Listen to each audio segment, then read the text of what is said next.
Thank you. Thank you so much. So, uh, good evening, everybody, and I welcome you with all my heart to have a look at my little research that I have been doing for quite a while. So, I decided that I would do this as a workshop for you all. To show you a little bit, show a little light on what little research I've been doing. So, this is called Match Your Nature with Nature. So, let me introduce myself. My name is Sharada Sampath Kumar. I am a storyteller living in Bangalore. So, what pulled me into storytelling was I was a teacher, and I could really realize that I had the potential to make children understand their concepts through storytelling, and so I have created a small center uh, in my residence itself, and there I have a small cultural space where I do a lot of activities, and by God's grace I hope to take it further. Okay, so that was about me, and so let's begin this presentation.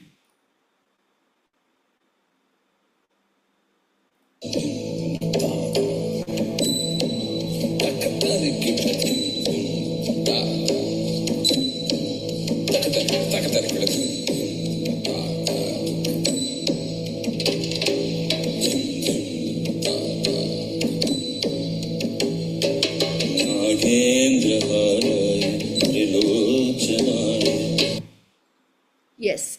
So I just want one clarification. Are you all able to see my screen and listen to me? Yes. Okay. Thank you so much.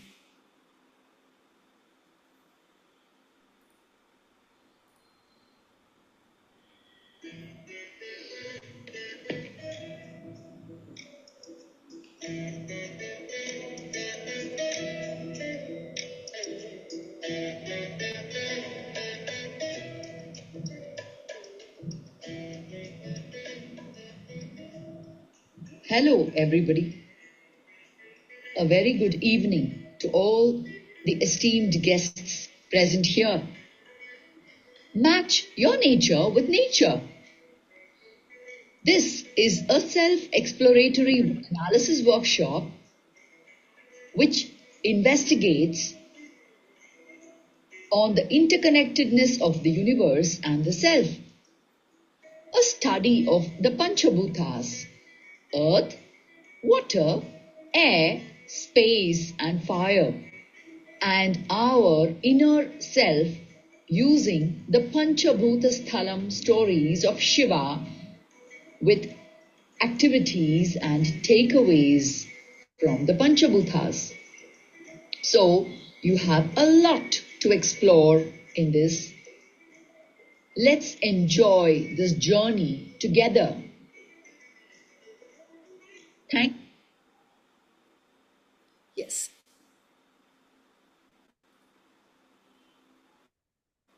So, a warm welcome to all participants. Namaste, everyone. I am really excited to have you here for this workshop. We often think of nature as something outside of us: the trees, the rivers, the mountains, the water bodies, the air, the sky, the rain, sunlight, and darkness.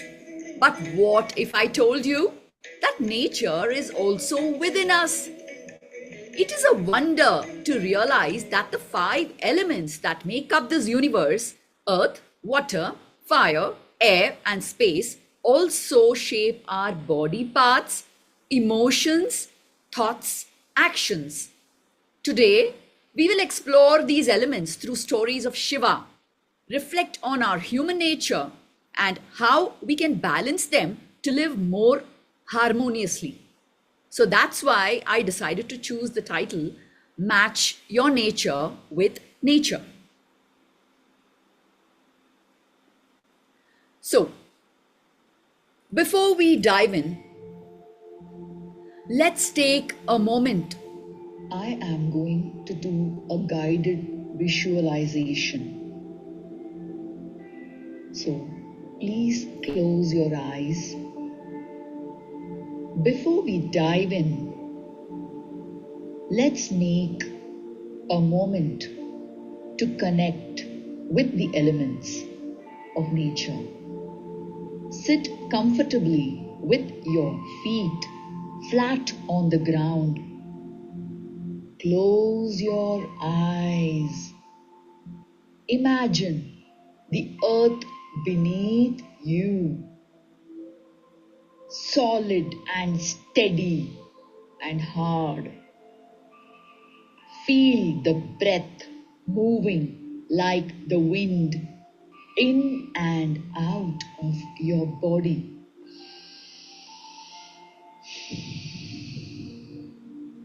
Imagine a warm, gentle fire glowing in your heart. Picture a cool stream of water flowing through your veins inside your body. And finally, feel the vastness of space around and within you. You are a part of nature, and nature is also a part of you.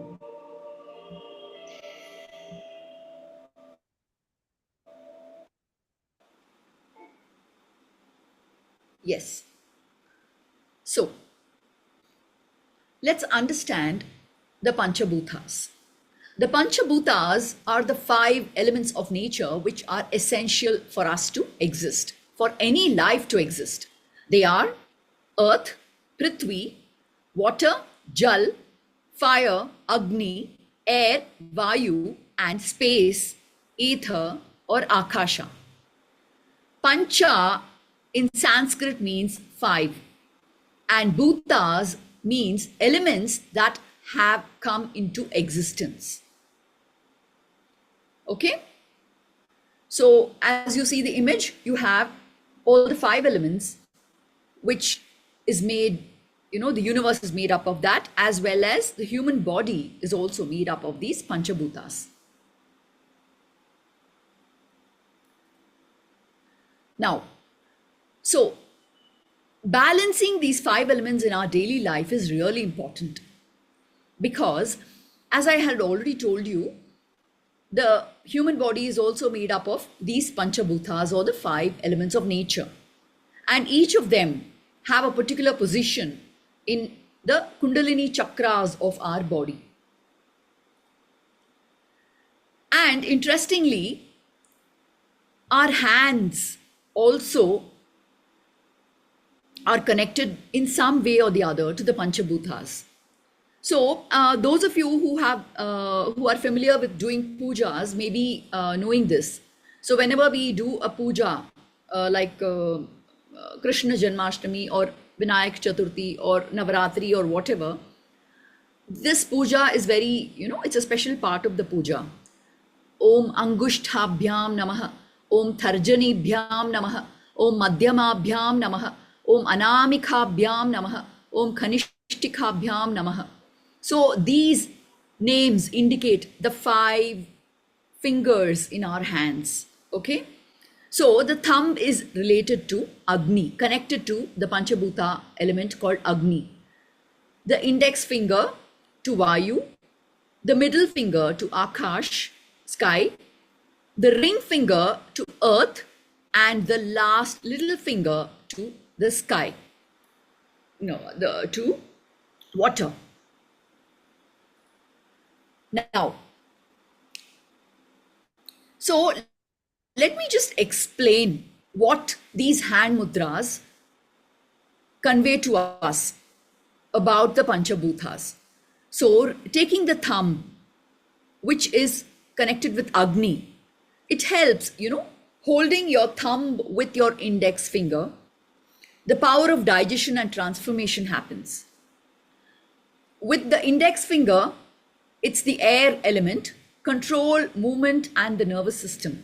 The middle finger is the space element. It expands consciousness and balance. The ring finger is connected to earth, strength, stability, immunity. And the last little finger is connected to water, emotions, fluid balance, and skin health. So by practicing these mudras, we align ourselves to nature and restore the balance and well-being of our human body. Now, there is something called as doshas, three types of doshas in the human body. And they are Vata, Pitta, and Kapha. This is very common in Ayurvedic practices. So I'm sure you all would have heard of these three elements in Ayurveda. So whenever there is an imbalance in the air and space element in our body, then you have a Vata problem. When there is a problem or imbalance with fire and water elements in the body, you have a Pitta problem. And if there is an imbalance with water and earth element, you have a Kapha problem. So that's the three doshas in the human body with respect to Ayurveda. Now, let me quickly explain how these Panchabhutas or these elements of nature are connected to our human body. The Panchabhutas, the five elements of nature, earth, water, fire, air, and space, are deeply connected with the human body and its functions. Drawing analogies between these elements and our physiological and psychological processes will give us profound insights into our existence. Let's go to the first one, earth.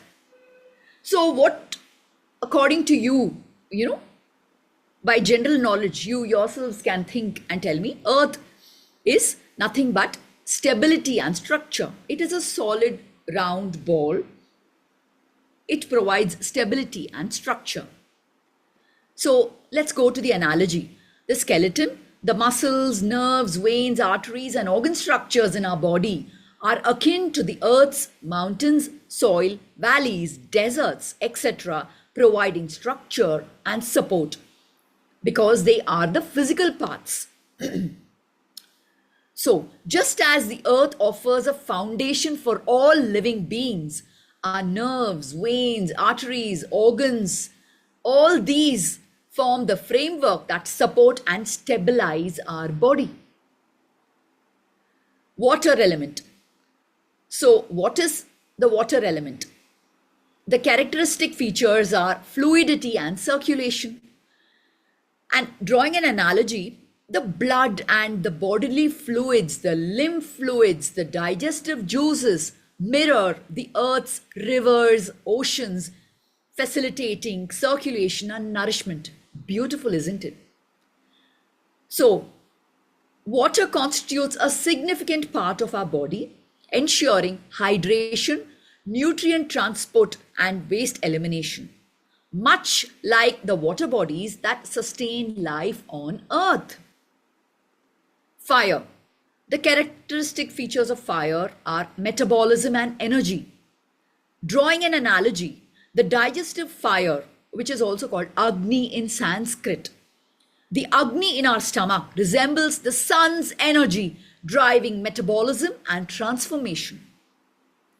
Fire symbolizes the metabolic processes that convert food into energy, maintaining our body's vitality and temperature. Air, Vayu. The characteristic features of Vayu, breath and movement. Drawing analogy, the respiratory system functions like the wind, governing breath and movement.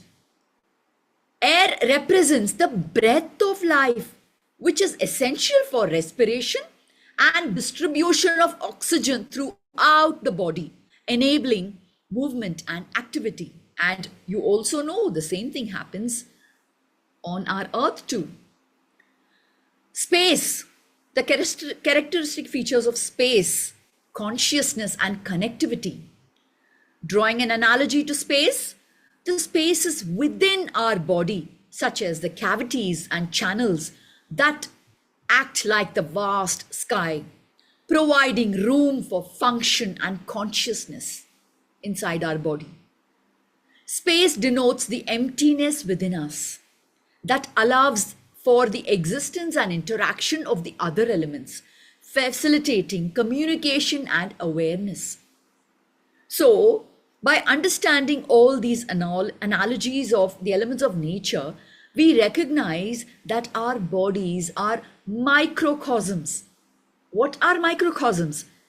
It means our body is a miniature of the characteristics of something much larger, of the larger universe, each element playing a crucial role in maintaining balance and harmony within us. So,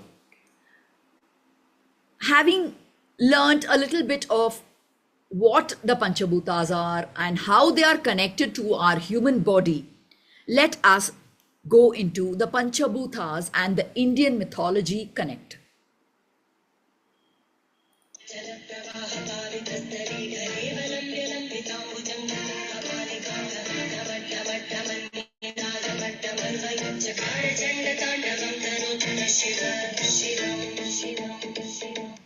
Yes. So I'm going to talk to you about the Panchabhuta Sthalams of India. So as I already told you, Panchabhutas means the 5 elements of nature. So there are 5 temples in India that refer to the Panchabhutas of our universe. The earth element, out of the 5 Panchabhuta elements, the earth element, it is called as Prithvi in Sanskrit. And you know that Shiva is also referred to as Shiva Lingam. Yes? The lingam is a phallic image. It is a tubular structure which is placed on a big flat stone. So the Panchabhuta Sthalams, the first one, the earth element, which is called the Prithvi Lingam, Shiva Lingam, Prithvi Shiva Lingam, is found at the Ekambareshwarar temple in Kanchipuram, Tamil Nadu. The water element, also called the Appu Lingam or the Jambu Lingam, is found at the Jambukeshwara temple at Tiruvannaikaval, Tiruchirappalli, India, Tamil Nadu. The fire element, Agni Lingam or the Jyoti Lingam, is found at the Arunachaleshwara temple at Tiruvannamalai, Tamil Nadu. The air element, called the Vayu Lingam, is found in the Kalahastishwarar temple at Sri Kalahasti, Andhra Pradesh. The space element, the Agaya Lingam or the Akasha Lingam, is found at the Thillai Natarajar temple at Chidambaram. So, these were the 5 Panchabhuta Sthalams. The Panchabhuta Sthalams are listed in this slide. Yes. So, let's begin with the stories of the Panchabhuta Sthalams. First of all, have a look at these 4 pictures. So, the earth element, there is the earth. And I told you that this earth element, the Prithvi Lingam, is found at Kanchipuram. And Shiva and his consort are referred to as Ekambareshwarar and Kamakshi Amman. Once upon a time, while Lord Shiva was meditating deeply, his consort Parvati playfully closed his eyes, causing the whole universe to fall into darkness. This angered Lord Shiva, and to seek redemption for the sins caused by her action, Parvati left her heavenly abode and was reborn as goddess Kamakshi.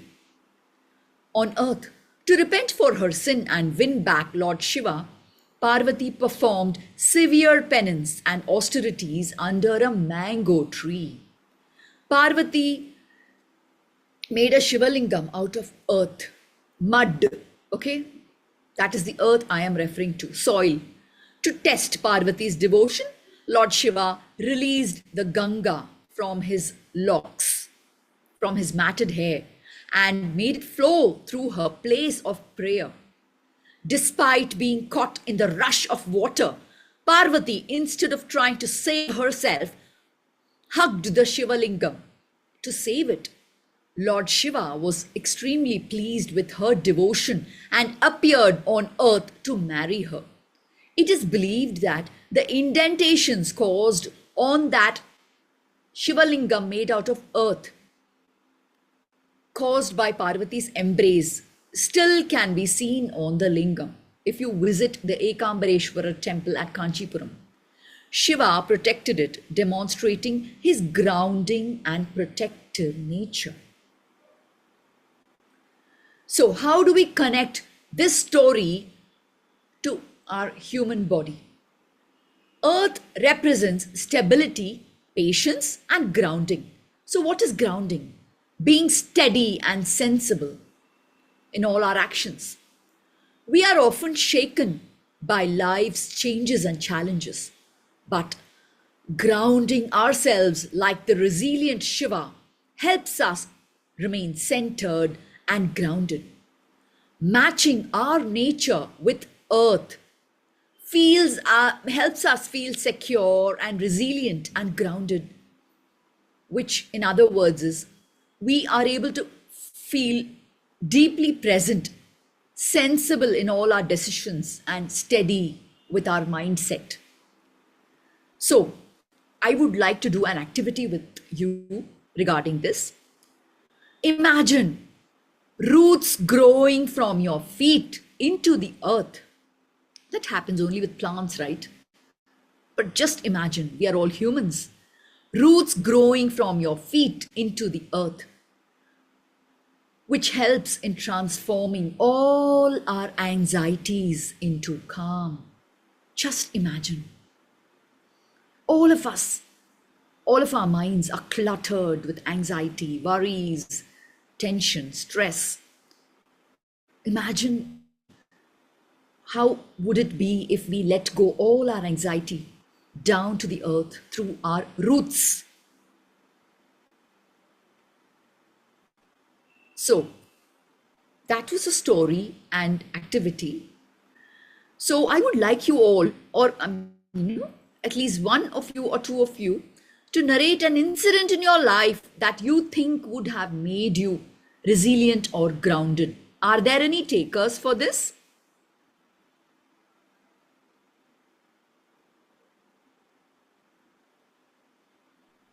Are there any takers? Would anybody be interested to share an incident in your life, a real incident that made you resilient or grounded? And this is related to roots coming into the earth? No, it is the earth element which gives us the stability. It is an analogy. The earth is solid, steady, hard, isn't it? So it's just an analogy to the human connect. What I am trying to explain here is just like how the earth is steady, fixed, and rooted. Imagine that if we had roots growing down our feet and we remain grounded,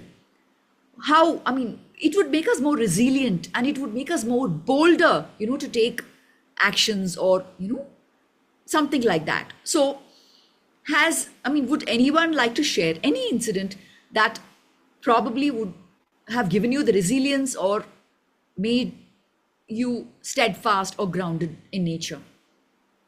Well, I feel rooted in my work as a teacher, as a trainer, working with education, working with storytelling, and at moments when I feel bad, when I feel, miserable, I get resilience from my awareness that I am rooted in this work I'm doing, which I know has some positive some positive things to it. I've gotten feedback. Some people, have said they appreciate. So that's what gives me resilience and stability. Oh, wow. Wonderful, wonderful, wonderful. That was a lovely answer, Eric. Absolutely. You just understood it totally right. Yes. So thank you so much. I Yes. think for me, it's not really an incident, but it would be becoming a parent. I think that's one thing that like really, really grounded me in the sense that whatever happens in my world, whether it's personally or through work or wherever I go physically, like I know that there is that one place that I always go back to. Yes, and so for me, the grounding is having kids, having a family was really a turning point in a lot of things, even in terms of how I work, where I travel for work. There's always that one place that I know, okay, well, everything else in my life may shake, may be unsteady, but this is the place that grounds me. Wonderful, wonderful. Lovely, lovely takeaway. Yes, yes, Nina. Yeah, for me, when I felt grounded is like as a parent, every parent feels that their child is everything. But the moment I entered a school, I got to interact with kids. And that is when I think way back in 2008, when I got to know autism, that I came face to face, right? So that made me more curious to know about why this happens. And as you say, dot to dot connects. I got connected maybe after 14 years, I got connected with a group that is into parent supporting. And I'm trying to understand more about invisible and visible disabilities. And that has made me grounded. And that's one factor that, as a storyteller, that I'm doing now for these kids. So where I'm not looking for any monetary benefit, but that is keeping me grounded, and I'm trying to focus on what contribution I can do from my end by creating awareness, making acceptance, and bringing inclusion. Fabulous, fabulous. Lovely, lovely, Nina. And keep up with your work, okay? Thank you. Yes. Sure. Thank you so much, everybody.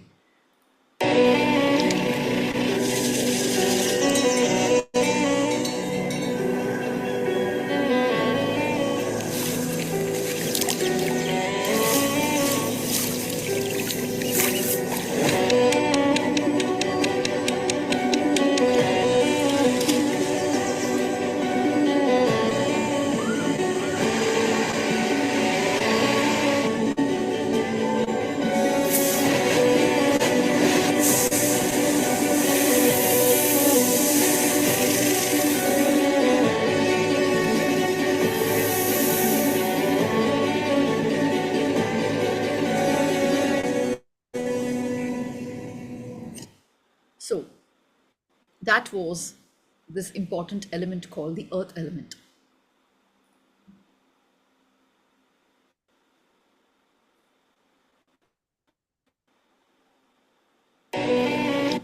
Yes. Now we go on to the next story. The next element of nature we are going to talk about is the water element, which is called Jalam in Sanskrit. Sanskrit is an Indian language, okay? And if you see most of the chants, the holy saints, and the holy epics, Puranas, most of them have been written in this language called Sanskrit, which was a very prevalent language in early years. So the water element, or the Jala Lingam, this is found at the Tiruvannaikaval, Tiruchi in Tamil Nadu. So here Shiva is called as Jambukeshwarar and his consort is called Akhilandeshwari Amman. So let's go into the story. Once goddess Parvati, Shiva's consort, okay, goddess Parvati mocked Shiva's ascetic lifestyle. To teach her a lesson, Shiva instructed her to descend to earth and perform penance in the form of a human. Parvati chose the lush forested area of Tiruvannaikaval, which was surrounded by the Kaveri river and filled with jambu trees. Parvati crafted a Shivalingam from the water of the Kaveri river under one of the jambu trees and began her penance. She made this linga out of water, Jalalingam. So even today, if you go to this temple, you can see water constantly seeping around this Shivalingam, symbolizing eternal presence of the water element or the Jala Tattva. Tattva is also a Sanskrit word which is nothing but element. A distinct feature of this temple is its midday ritual. The priest in the temple dresses as a woman and performs puja to Lord Shiva, symbolizing that Goddess Parvati herself is offering worship to her husband as she did during her penance. This unique ritual reflects the divine unity of Shiva and Shakti, emphasizing that they are not separate beings but complementary forces in nature. Shiva and Parvati's harmony, balance. The penance of Parvati and her worship of Shiva reflects the balance between the masculine and the feminine energies within us. When Shiva, who is the consciousness, and Shakti, who is the energy, are in harmony, life flows smoothly, just like the gentle water around the linga.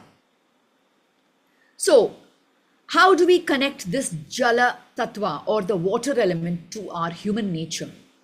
The water element represents fluidity of life, emotions, and flow of nature. Just as the water adapts itself to its surroundings, human nature must learn to flow with life's challenges rather than resisting them. Water can be gentle and nurturing, but when aggravated, it can become destructive, just like our own inner nature. How can we flow like water in our own lives? Just as water takes the shape of its container, we too can adapt to life's circumstances while maintaining our essence. What happens when our nature is aggravated? Just as flood waters cause destruction when unchecked, our agitated minds lead to stress and imbalance. But when we calm our inner waters, we find peace and harmony.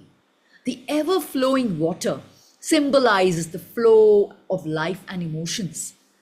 The water element is just not about devotion, but it is about embracing life's flow, balancing energies, finding peace within the ever-changing currents of life.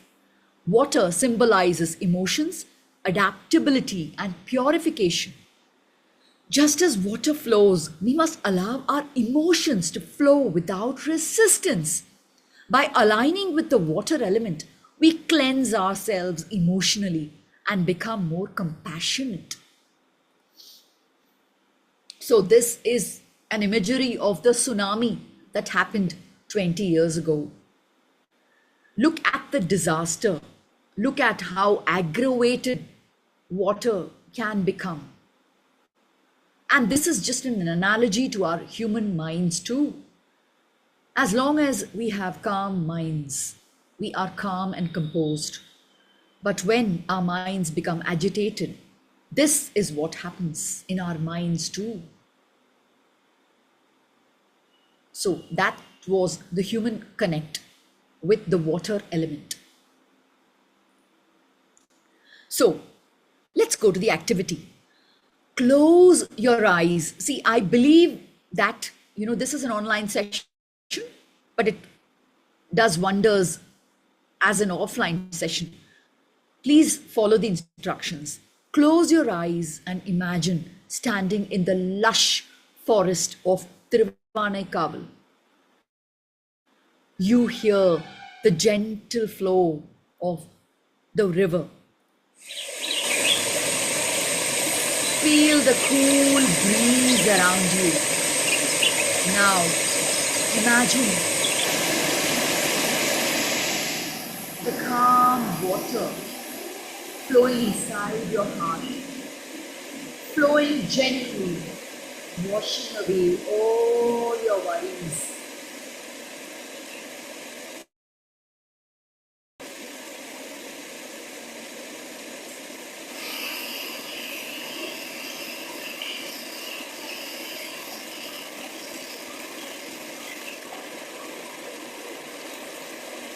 These are the worries that are flowing away with the water from your mind.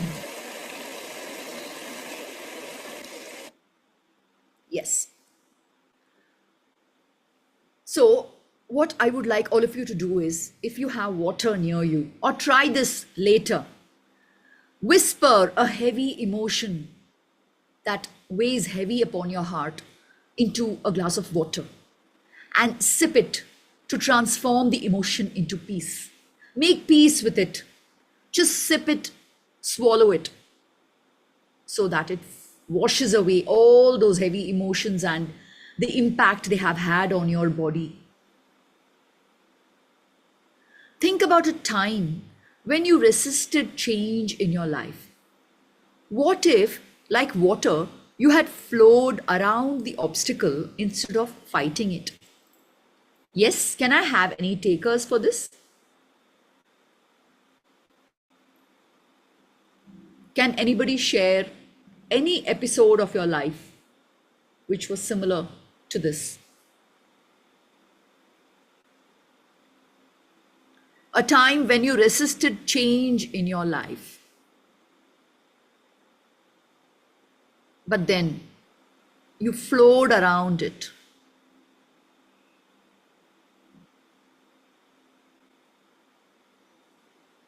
So I guess there aren't any takers. So let's move to the next element.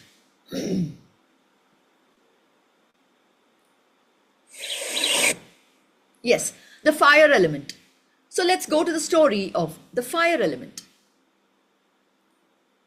Now, the fire element is also called the Agni Linga. And this fire element of Lord Shiva is found at the Tiruvannamalai temple in Tamil Nadu.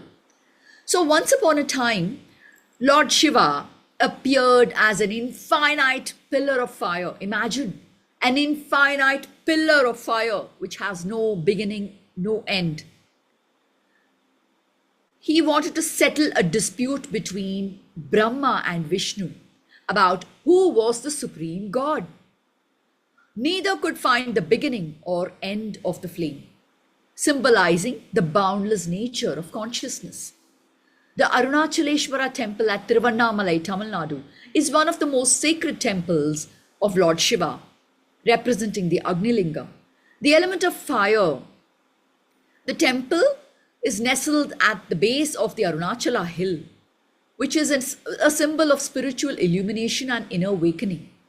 Its rich legends, particularly the story of Shiva's manifestation as a pillar of fire, it forms a captivating narrative that connects with the aligning human nature. So let me, explain this. So these two deities, Brahma and Vishnu, were engaged in a debate, and they wanted to find out who was the supreme among the three of them, Shiva, Brahma, and Vishnu. So to settle this, Shiva decided to intervene and reveal the truth of cosmic unity and humility. In response to their argument, he manifested as an infinite flame and stretched endlessly into the skies and into the earth. And this light was so blinding and boundless that it stunned both of them. So Shiva challenged them. If you find the beginning or end of this pillar of fire, you may claim that you are supreme. So Brahma started his journey upwards. Brahma took the form of a swan, flew upwards, searching for the top end of the pillar. He soared higher and higher, but the pillar of fire seemed to stretch infinitely into the cosmos.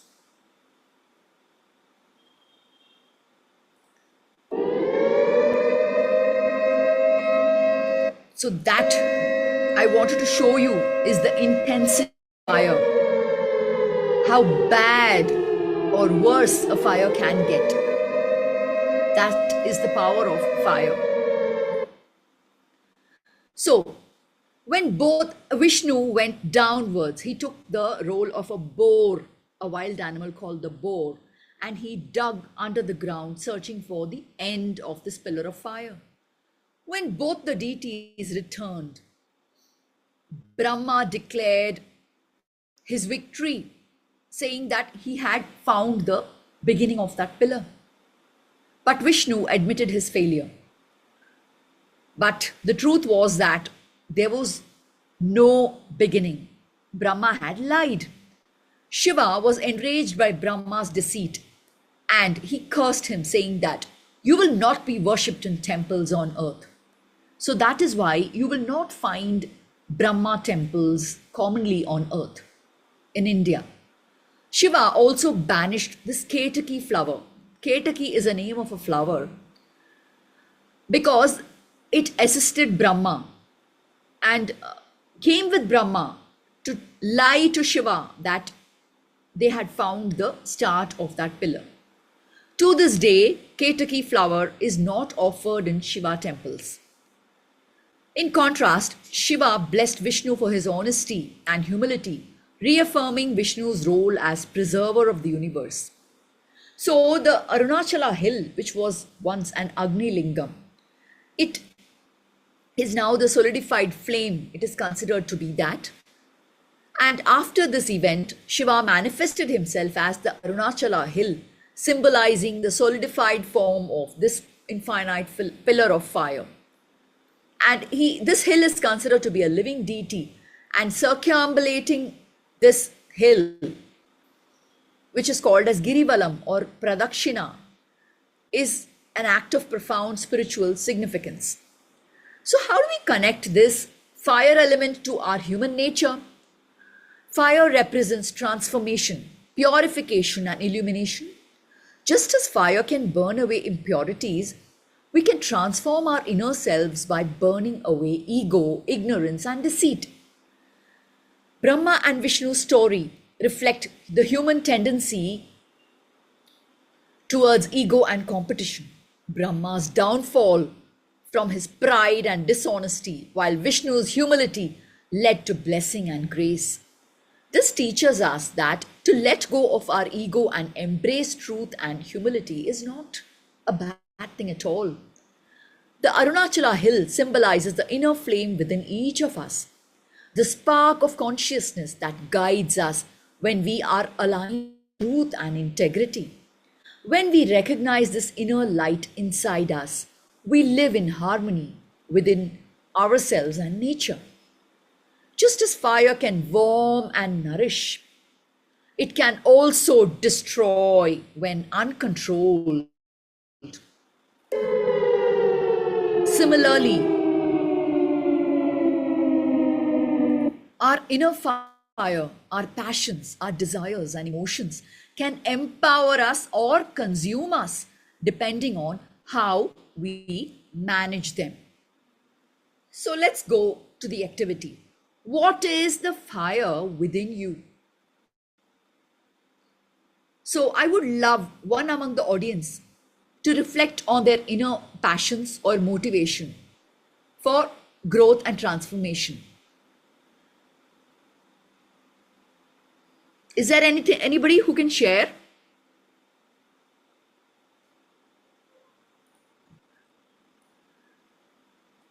Okay. So how do we handle our ego? Like Brahma, we often cling to pride and refuse to admit our mistakes. But the true strength lies in humility as demonstrated by Vishnu. How can we align with the nature of fire? Fire demands respect and balance. When we honor the transformative power of fire, we can use it to purify our minds and illuminate our paths. That's the difference. So, please close your eyes and imagine a small flame within your heart. This flame represents your inner truth, burning away all your doubts and fears. Watch it grow bigger and brighter as you breathe in peace and breathe out stress. Transform your anger. Clench fists, imagining anger, and release it, transforming it into positive energy. Think of a time when your ego led to conflict. How did it feel? Definitely bad, isn't it? What if you had responded with humility instead? What are the impurities in your life that you wish to burn away? How can you embrace the purifying power of your inner fire? So, I would like you to do this activity later after this. You can write down one negative thought or habit on a piece of paper. Imagine mentally placing it on a fire, watching it burn away. It will leave a great deal of calm and clarity in your minds. Believe me, audience, please try this activity. The Agni Lingam of Arunachaleshwara is just not a story of cosmic power, but a mirror for our inner journey. It reminds us to honor the fire within us, to embrace truth over ego, and to use this transformative power of fire to illuminate our paths. Yes, so next we go to the air element, the Vayulingam at Sri Kalahasti. So here at the Sri Kalahasti temple, which is in Andhra Pradesh, the goddess is called as Jnana Prasannambika Amman, and the Shivalingam is called Sri Kalahastishwara. So there are two stories related to this place. So Shiva here manifested as Vayu, or the life-giving air. So it is said that there is a lamp which burns inside the sanctum sanctorum, and whatever storms, even the fiercest of storms, will not do anything to the light that is always burning forever. It never extinguishes, symbolizing the unwavering spirit inside all of us. So there are two stories associated with this air element of nature with Shiva. The Nala Damayanti story. So here what happens is King Nala connects deeply with the themes of overcoming adversity and aligning with human nature with the cosmic elements. So once what happened, King Nala was trapped by Kali. See, Kali is the personification of the Kali Yuga. The Kali Yuga is supposed to be a yuga, or a period which causes great strife and discord, tensions, worries, disasters, violence. This period is called the Kali Yuga. So once King Nala was trapped by Kali's influence, and this led him to losing his kingdom and wealth in a dice game with his brother Pushkara. Stricken by guilt, he abandoned his wife Damayanti and wandered in despair. Eventually, Nala wandered and wandered until he reached the Sri Kalahastishwara temple, where he performed deep penance and sought Shiva's mercy. Moved by his devotion, Shiva freed Nala from Kali's grip, restoring his clarity and wisdom, and reunited Nala with his wife Damayanti. And Nala returned to his kingdom, reclaimed his throne, and ruled with justice and humility. So the second story was the story of the spider, snake, and the elephant. In a dense forest, there were three animals: a spider, snake, and an elephant. And there was a Shivalingam. The spider spun a web over the lingam to protect it from dust and falling leaves. The snake brought sacred vilva leaves every day and placed them on the lingam with devotion. The elephant bathed Shiva with water from the river. One day, the elephant saw the spider covering the lingam with cobwebs. Thinking it was dirt, he tore it away. The spider was heartbroken, but rebuilt it every day. The snake, seeing the elephant disturbing the bilva leaves with which he had decorated the Shiva lingam, grew furious and slid into the water pot in the elephant's trunk. As the elephant poured water over the lingam, the snake bit him, and in his final moments, The elephant crushed the snake while the spider perished in the struggle. Pleased with their unwavering devotion, Lord Shiva appeared and granted moksha to all the three animals. He blessed them, making their worship eternal at Sri Kalahasti. So, this is the fury of the air element.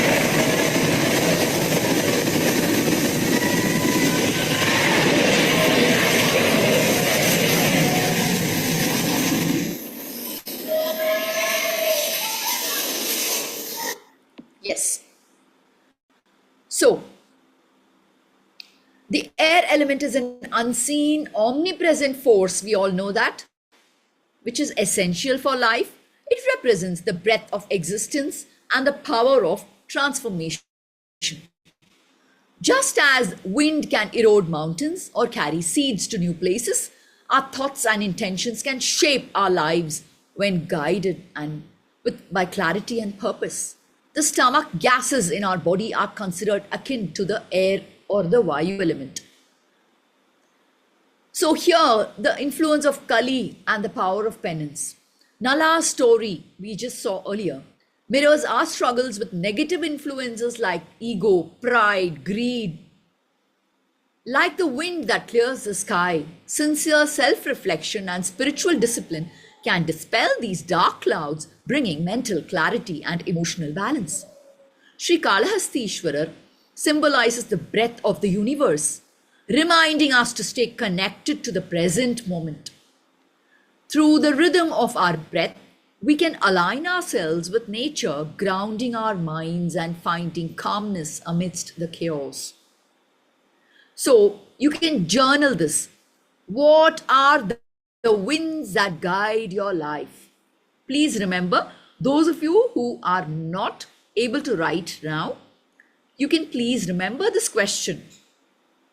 What are the winds that guide your life? Do keep a separate notebook and journal your thoughts and share it with me later. So what is the activity that we can see? Close your eyes. Imagine standing in a vast open field. Feel the wind brushing against your face, carrying away all your worries. With each inhale, draw in calmness. With each exhale, release stress and negativity. Breathe your thoughts away. Practice deep breathing to release overthinking and embrace mental clarity. Think of a time when negative influences clouded your judgment. My dear audience, this is again an activity for you. Please do it in your leisure. Think of a time when negative influences clouded your judgment. How did it affect your actions? What helped you find clarity? What is your inner wind? How can you harness this inner wind to bring balance to your mind and body? Write down a limiting belief or a fear you carry in your minds. Imagine placing it on a leaf and letting the wind carry it away, symbolizing the release and freedom for that limiting belief.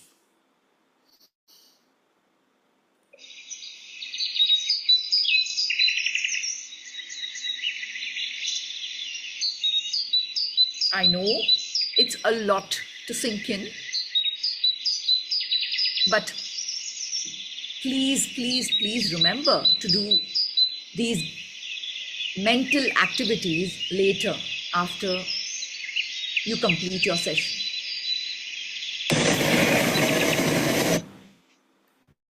So next we go to the sky element or the Akasalingam, which is at Chidambaram. So Lord Shiva here is called as Tillai Natarajar and his consort is called Shivakama Sundari Amman.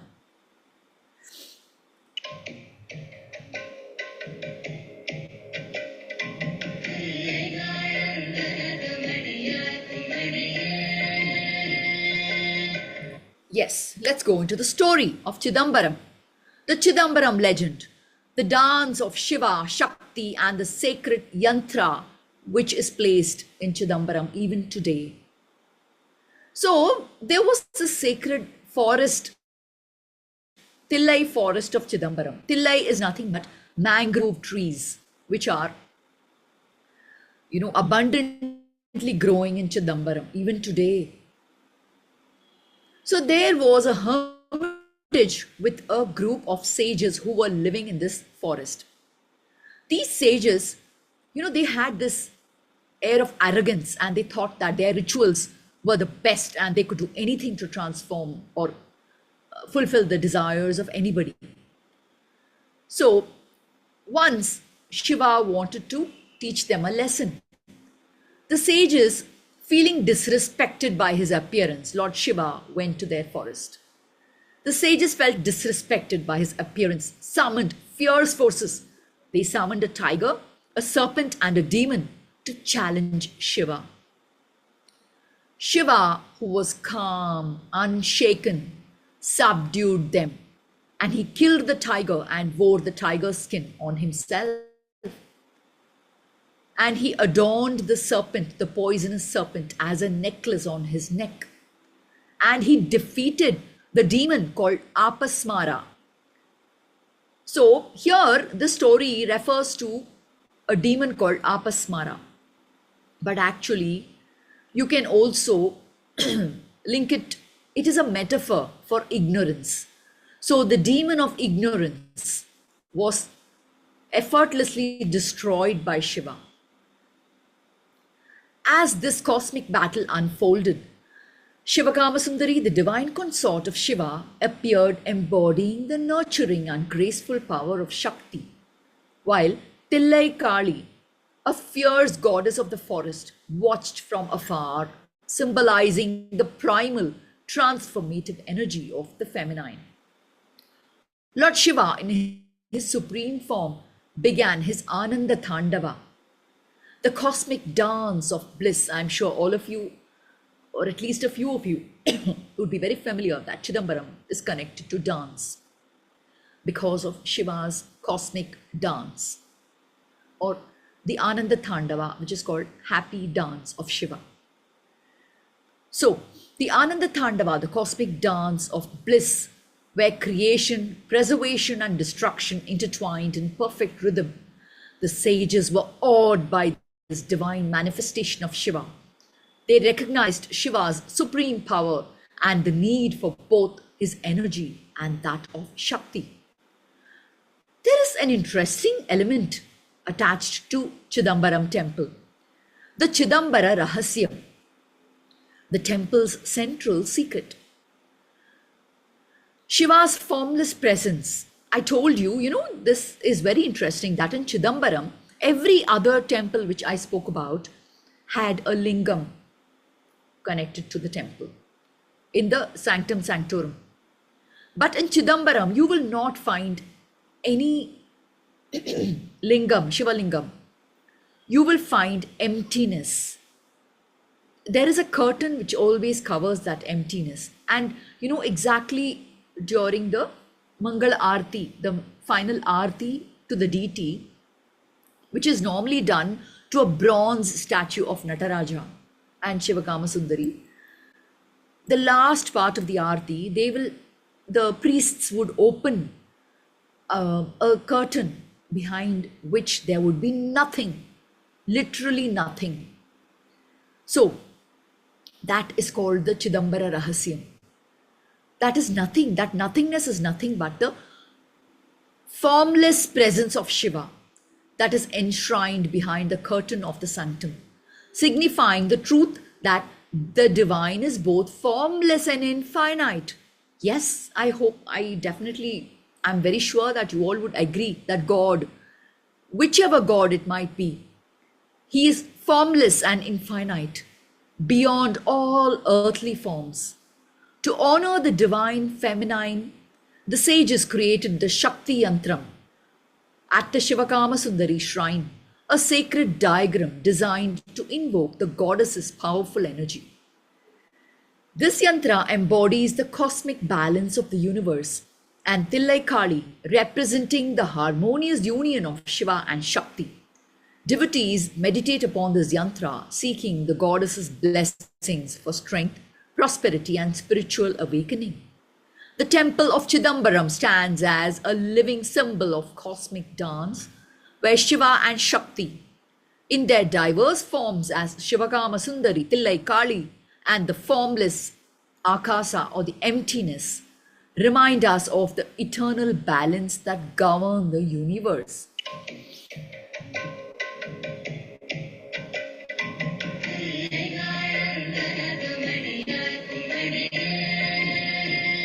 So this is the picture of Nataraja, and below that you can find the cosmic dance that was performed by Lord Shiva along with Tillai Kali. And this is the temple of Chidambaram. Now let's understand how we can create a human connect. Human nature can be connected to the space element. The 5 elements form the foundation of the universe and the human body. We all know that.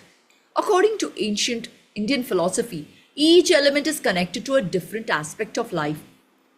The sky, the 5th element, is significant in the context of the Chidambaram temple. The space element or the sky element is considered the most subtle of the elements, representing the spacious, formless reality that encompasses everything. It is the medium through which the other elements interact, and it is linked to the consciousness, mind, and the divine.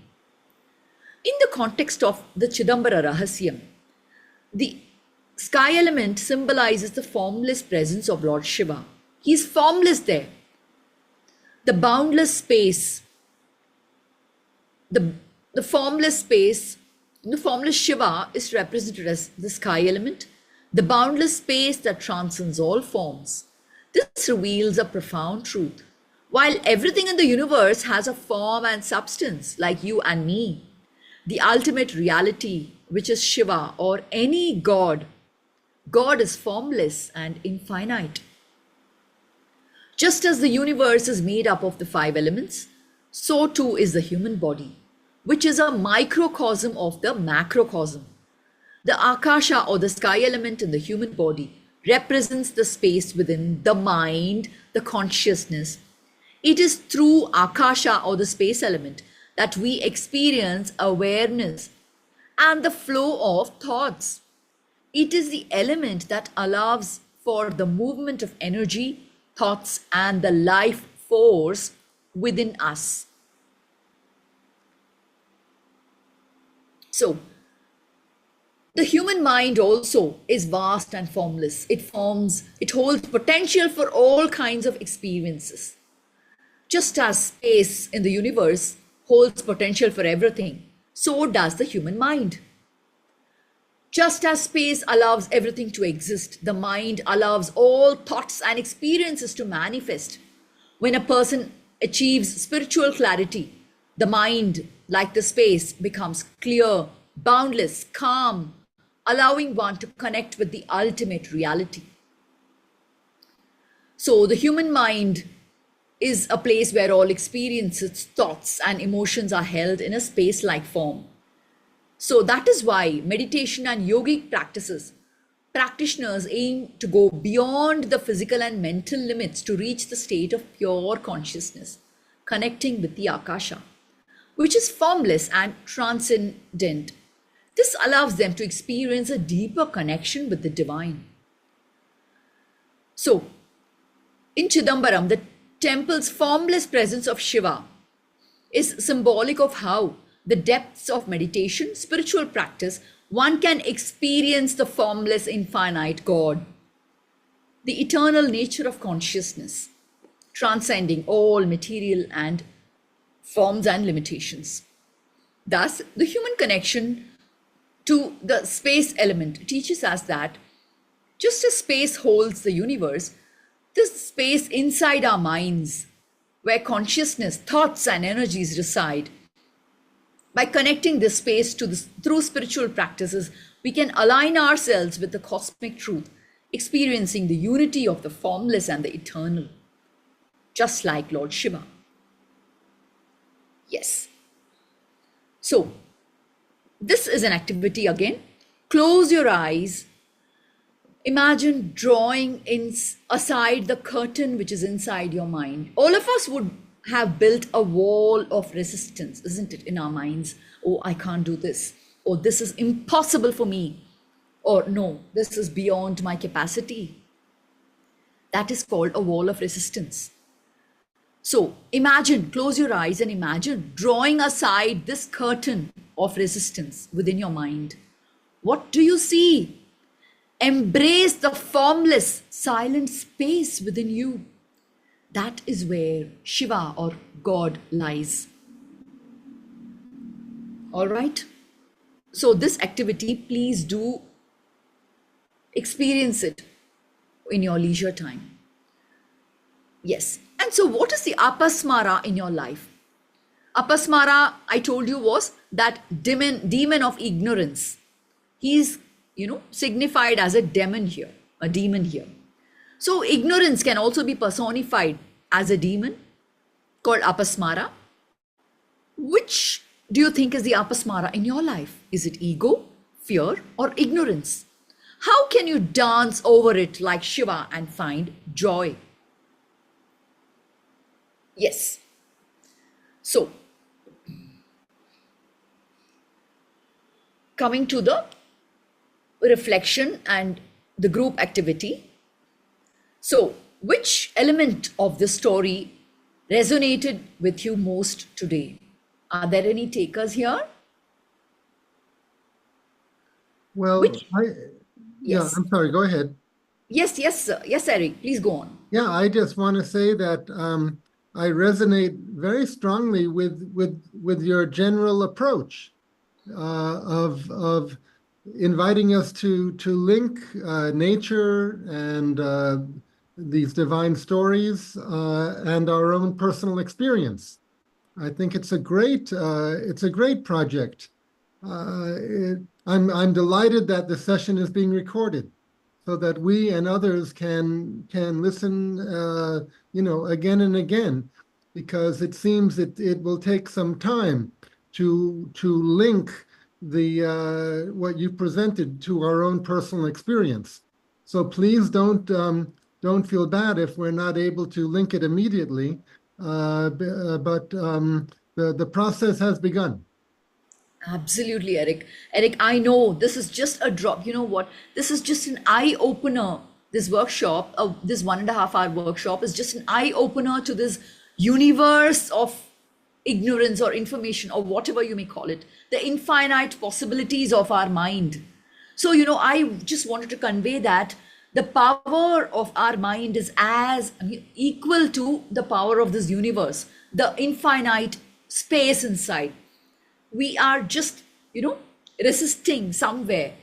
And as it is today, we have a lot of blockages, blockages like phones and, distractions coming our way, that we are all forgetting that much beyond phones and technology, there is something called our mind, which is the most powerful ever. So, these are the questions I wanted to pose to you. Which element or story resonated most with you today? Which emotion do you feel more balanced with now? Are there any takers for this? What is your emotion right now? Let it be anything. Please do try to share whatever you feel right now.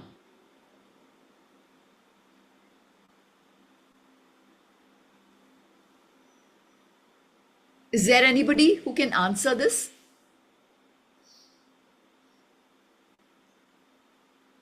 Okay. So, to really experience this, I would love it if all of you can several times go back to this recording and watch it and understand it bit by bit.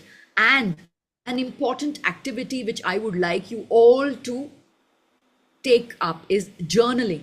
The practice of journaling to discover your true self. Trust the process. It's a journey which you will have within yourself. And no other journey in this universe is longer or, so big as, you would do journaling and do a journey with yourself. So,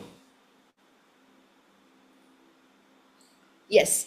So I would like to do a yoga nidra ritual with all of you. So please, please, please do participate in this. Yes? Yes. Yes. Okay. So,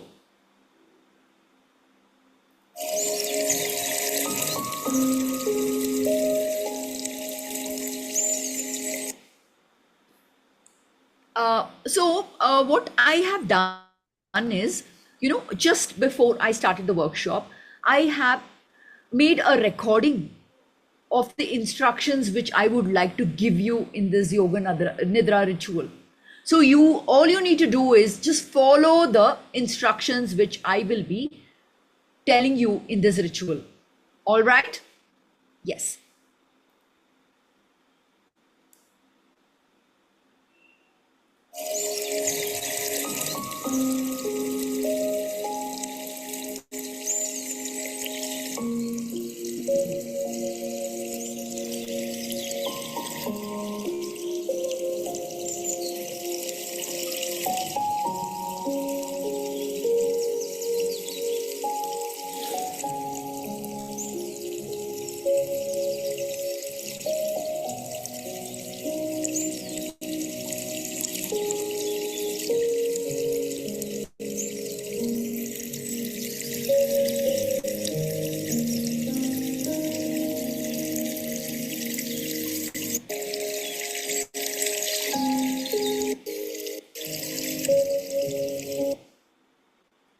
Okay.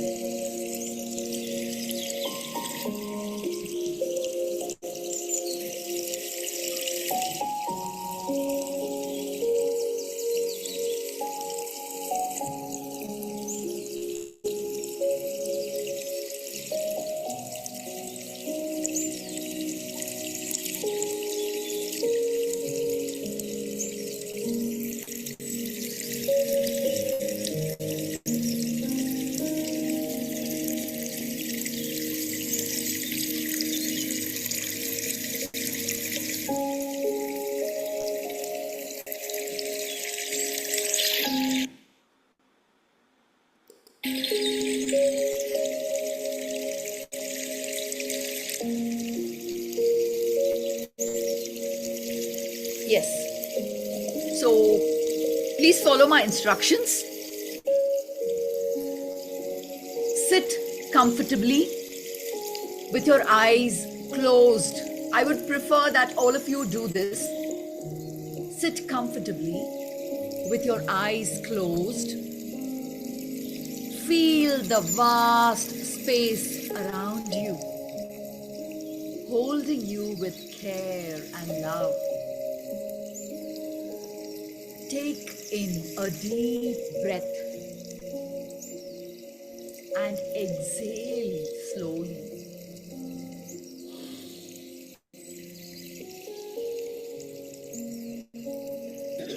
Let your body relax into the space beneath you. As you breathe in, imagine a vast, infinite sky within you, expansive, free. Now you become light, spacious, and open.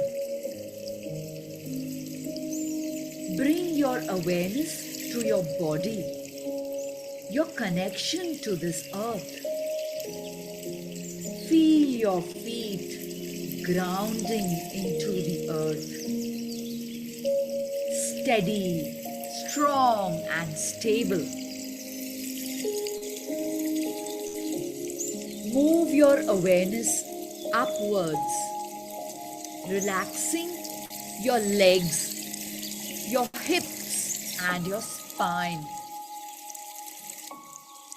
Your body is supported by earth, the earth element, nourishing you with all the strength and stability it can give you. Now, bring your attention to your breath, the element of air. Feel the gentle flow of air moving in and out. Cool as you inhale and warm as you exhale.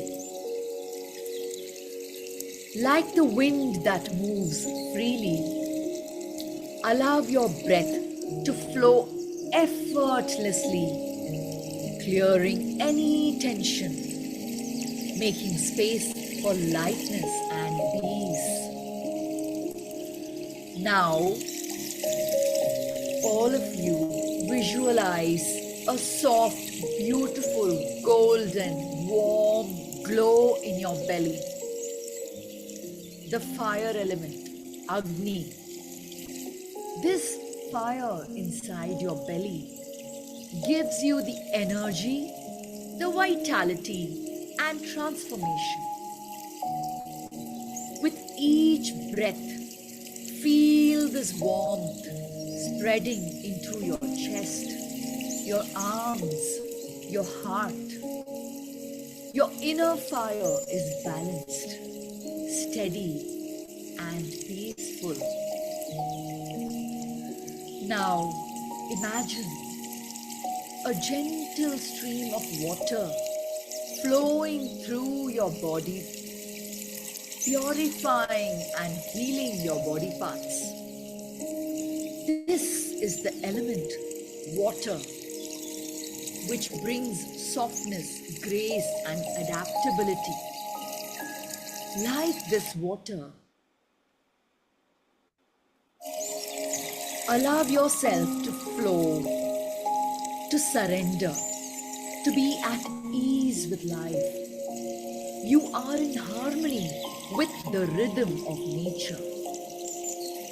Now gently bring back your awareness to your body. Feel the 5 elements within you: space, earth, air, fire, and water. Every element is within you. It is all balanced and at peace. Slowly wiggle your fingers, your toes. Take a deep breath in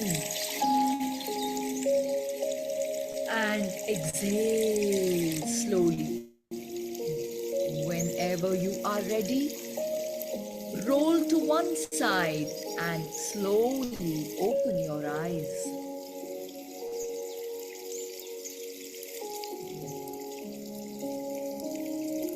Carry this harmony with you as you move through your day, feeling connected to this universe.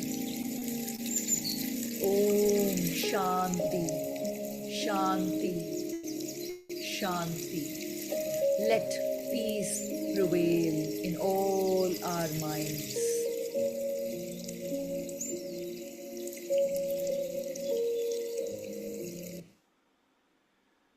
Yes. So, I have come to the end of my session now. And so I would like all of you to think of one element of nature that you are most grateful for today among the 5 elements. And I would definitely love it if, whoever is present here, I would love it if I receive answers from all of you. For me, the water element. You- Yeah. Hi, Okay. Shraddha. First of all, thank you so much. So it was wonderful to know so many facts and how we connect with nature. And for me, water element is something that I could connect. The Beautiful. calm at the same time moving ahead with determination and hope, right? So that is something I could resonate myself. Wonderful, wonderful. Eric, what is yours? Well, I resonated with that the roots going down into the earth. Uh, Lovely. Earth, the earth element, mm-hmm. stability and groundedness. Oh, Mm. lovely, lovely, Eric. Wonderful. So, could I receive answers from Helen, Geoff, and Eileen?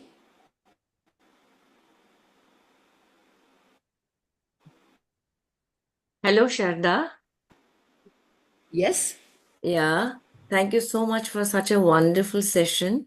It really relaxed me so much and helping us realize our own self and to resonate with nature.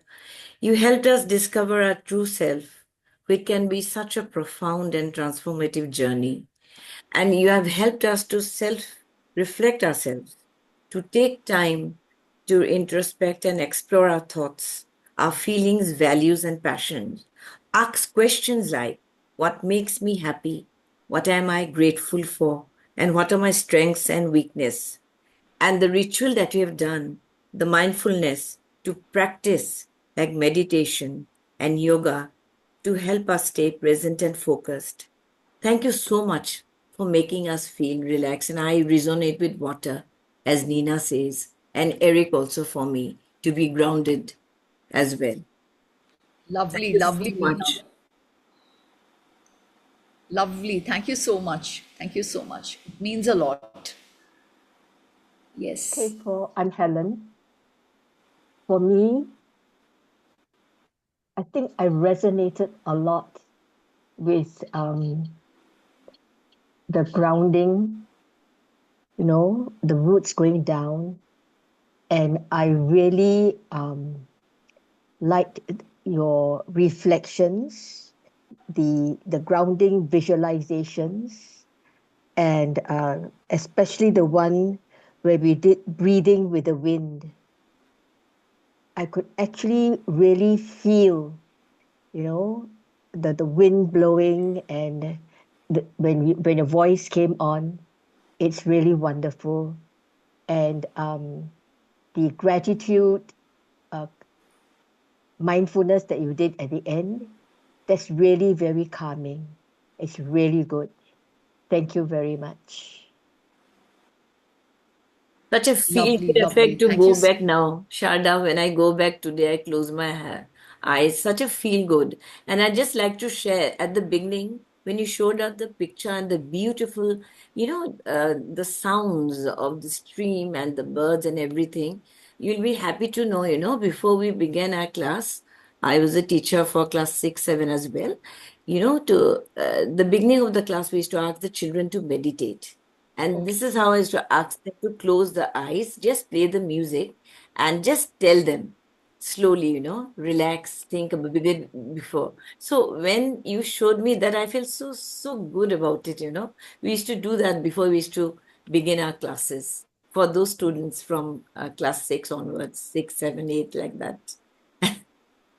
So it felt so Lovely, good. So good because you have done so much of research work. What a wonderful session. So I felt good at one point of time that yes, we had done something, similar to you with the students when we were in school.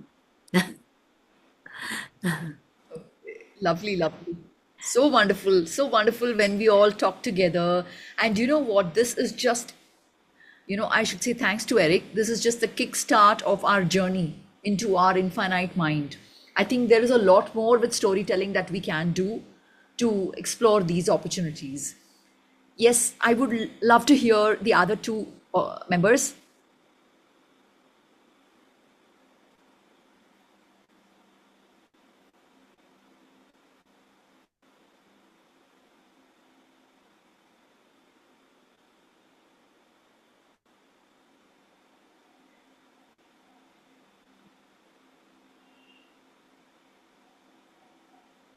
Eileen?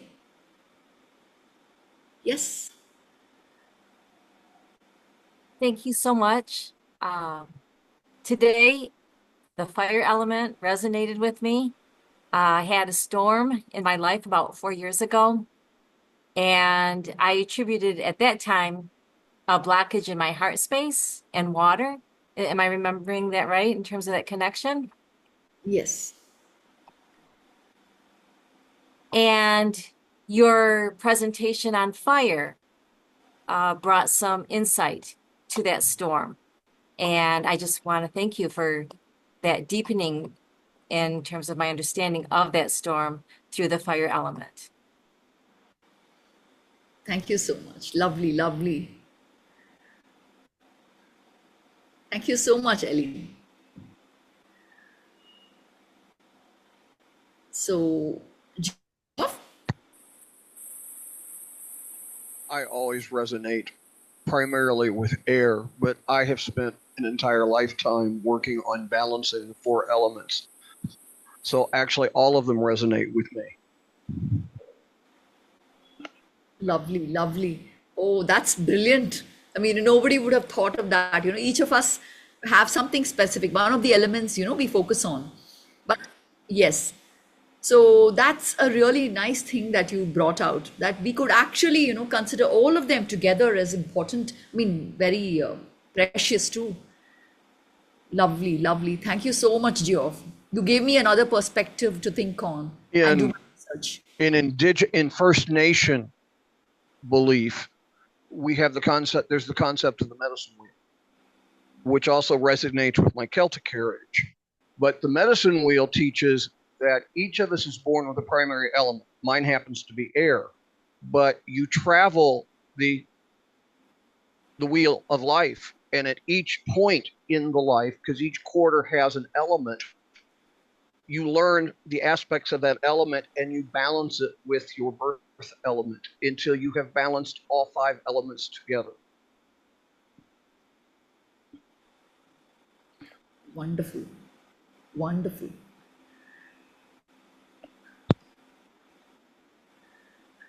Sharada, why don't we come out of screen share?